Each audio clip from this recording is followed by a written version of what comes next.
4 سوال، 2 نہیں۔ پہلا، انہوں نے کیوں کیا؟ یہ ابھی تک نہیں سمجھ آئی۔ کیا انہوں نے پیسے کے لیے کیا؟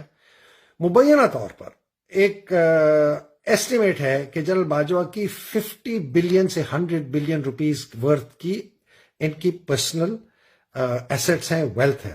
میرے پاس اس وقت پروف نہیں ہے، وہ بھی انشاءاللہ کوشش ہے کریں۔ ان کے جو سمدھی ہیں صابر مٹھو صاحب، ان کی جو چال چلن ہے وہ سب کو پتہ ہے، میں اس پہ بھی آگے بات نہیں کرتا، میرے پاس پروف نہیں، بٹ مبینہ طور یہ ہمیں پتہ ہے کہ ان کے فادر ان لا اعجاز امجد اور علیم خان اور صابر مٹھو پارٹنرز تھے ریل اسٹیٹ میں، اور یہ بھی ہمیں پتہ ہے کہ جنرل باجوہ ان کو، علیم خان کو چیف منسٹر بنوانا چاہتے تھے۔ تو یہ تو ساری چیزیں تانے بانے جو ہے نا یہ جڑے ہیں، یا تو پیسے کے پیچھے، یا یہ چاہتے تھے کہ میں پیسہ بھی ہے، اس کے ساتھ ساتھ یہ کہ میں اتنی یہ کمزور قسم کے لوگ کو لے کے آؤں اور پھر میں پیچھے سے لگام سنبھالوں حکومت کی، اور اس کے بعد میں جنرل سی سی جیسا صدر بن کے اس ملک میں حکومت کروں امریکہ کے ساتھ۔ تیسری چیز یہ ہے کہ بہت بڑی انٹرنیشنل کانسپریسی میں، جس میں دبے لفظوں میں لوگ کہا جاتا ہے کہ کسی فرقے کا ساتھ ہے، یہ بہت خطرناک بات ہے، کیونکہ اگر آپ نے یہ کسی طریقے سے یہ بات پھیل گئی اور غلط بھی ہوئی، اس فرقے کے اوپر بہت برا وقت آئے گا پاکستان میں، وہ بیچارے اپنے کہیں سر چھپانے کے قابل نہیں ہوں گے، ان کے اوپر بہت، تو یہ بہت ڈینجرس چیز ہے، اس سے یہ بات آگے نہیں بڑھنی چاہیے۔ اب آ جاتی ہے بات جناب، جس کی میں دوسری بات کرتا ہوں، ایک بہت خطرناک خبر میرے پاس آئی ہے اور اس پر میں ویلاگ اینڈ کروں گا۔ یہ خبر یہ آئی ہے کہ چونکہ فوج پر اور جنرل باجوہ پر اتنی زیادہ تنقید ہو رہی ہے کہ اس کی مثال پورے پاکستان کی ہسٹری میں نہیں ملتی، خاص طور پہ فوج پہ۔ فوج سے لوگ دیوانہ طریقے سے پیار کرتے تھے، میں بھی فوج ہوں، میں بھی پیار کرتا ہوں، ابھی بھی کرتا ہوں، آج بھی کرتا ہوں، لیکن میں ایک فرد واحد کو، اس فوج کو ابیوز اور مس یوز کر کے اس ملک کو بیچ کر میں اس آدمی سے پیار نہیں کرتا۔ اس آدمی کو اپنی حرکتوں کا جواب دینا پڑے گا۔ لوگ کہتے ہیں یہ فوج کے خلاف بغاوت کروانا بھائی میں کون کہواتا؟ پوری دنیا بغاوت کروانے، پوری دنیا گالیاں دے رہی۔ ڈاکٹر یاسمین راشد نام لیتی ہے، بریگیڈیئر راشد کا جو سیکٹر کمانڈر ہے لاہور کا، میں نام لیتا ہوں، میں دوسروں کا جی میں نے سنا ہو تو کھل کے کہہ دیا۔ کون چلا رہا ہے اسلام آباد؟ فہیم۔ کون چلا رہا ہے Lahore? Rashid. Non P S C, staff college بھی نہیں کیا ہوا بریگیڈیئر، کس نے بنایا ان کو بریگیڈیئر؟ یہ بات ہمیں اس طے تک پہنچنا ہے کہ یہ جنرل باجوہ نے کیوں کیا، ان کے مقاصد کیا تھے۔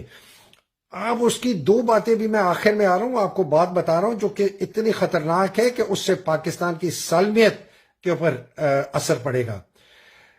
میں نے کل انٹرویو کیا، ایک بہت عظیم ایکسپرٹ ہیں چائنا کے، انہوں نے کہا کہ چائنا سے ہمارے تعلقات بہت خراب ہو گئے ہیں، چائنا کہتا ہے آپ ہم سے دوگلا پن کر رہے ہیں، آپ نے فیصلہ کرنا پڑے گا کہ آپ نے ہمارے ساتھ رہنا ہے یا نہیں۔ میں نے ویڈیو میں اپنے پروگرام میں کہا کہ ان کو پتہ ہے کہ جنرل باجوہ نے ڈبل سپیک کیا ہے، امریکنوں کو کہتے ہیں ہم آپ کے ساتھ ہیں، چائنیز کو کہتے ہیں ہمارے ساتھ ہیں، وہ باتیں ان تک پہنچ گئی ہیں، ان کو بہت دکھ ہے، لیکن وہ پاکستان کے ساتھ چلیں گے، کسی حکومت کے ساتھ نہیں چلیں گے، اس لیے انہوں نے ہمیں برکس کی اس میں نہیں بلایا۔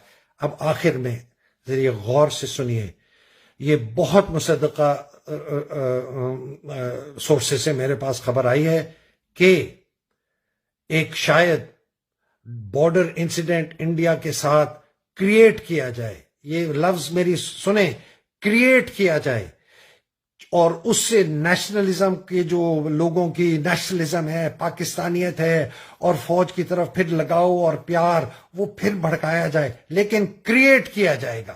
اب یہ کیسے کریٹ کیا جائے گا اس کا مجھے علم نہیں ہے، یہ مجھے بتایا گیا ہے کہ یہ بہت زیادہ چانسز ہیں کہ کریٹ کیا جائے گا، کہ فوج کے خلاف کرٹیسزم کم ہو، باجوہ کے خلاف کرٹیسزم کم ہو، فوج کے ساتھ پھر یہ پیار محبت کے جو ناطے رشتے تھے پاکستانیوں کے وہ پھر استوار ہوں، پھر گانے آئیں، پھر ہم اپنا نیشنلزم اور پیٹریوٹزم، اور اس سے ریکور کیا جائے پاکستان کی آرمی کی ریپوٹیشن اور باجوہ کی ریپوٹیشن۔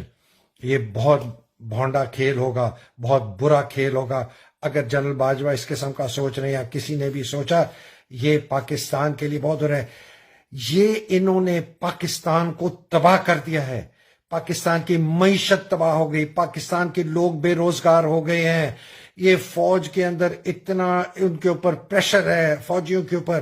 دیکھیں یہ آخری بات کر رہا ہوں، یہ لاتوں کے بھوت باتوں سے نہیں مانیں گے، یہ پاکستان کے اوپر مسلط رہیں گے، پاکستان کو بیچ دیں گے. اور جس طرح کل امتیاز گل نے کہا، انہوں نے کہا خدا نہ خواستہ ڈی نیوکلرائزیشن اور بلکنائزیشن، پاکستان کے ٹکڑے، ہم اس سٹیج میں ہیں. یہ آپ کو ہم کو پاکستانیوں کی اپنی حکومت چھیننی پڑے گی، اور اگر آپ نہیں چھینیں گے تو بس سمجھ لیں کہ پاکستان کا مستقبل بہت ڈارک ہے.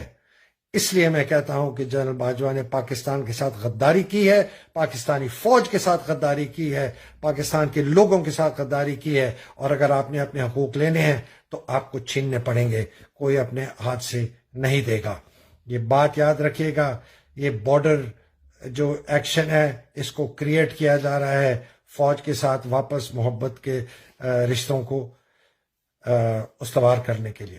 اب تک کے لیے اجازت دیجیے، اگلی نشست میں پاکستان کی ایوولوشن، آرمی کے کیریکٹر کی ایوولوشن، اس کے کلچر کی ایوولوشن کی بات کروں گا اور ریفارمز کی بات کروں گا.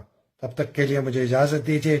اللہ سبحانہ تعالیٰ آپ کو، آپ کے پیاروں کو، آپ کے اہل عیال کو، سب کو اپنے حفظ و امان میں رکھے اور پاکستان کو اپنے حفظ و امان میں رکھے. مجھے اجازت دیجیے. خدا حافظ.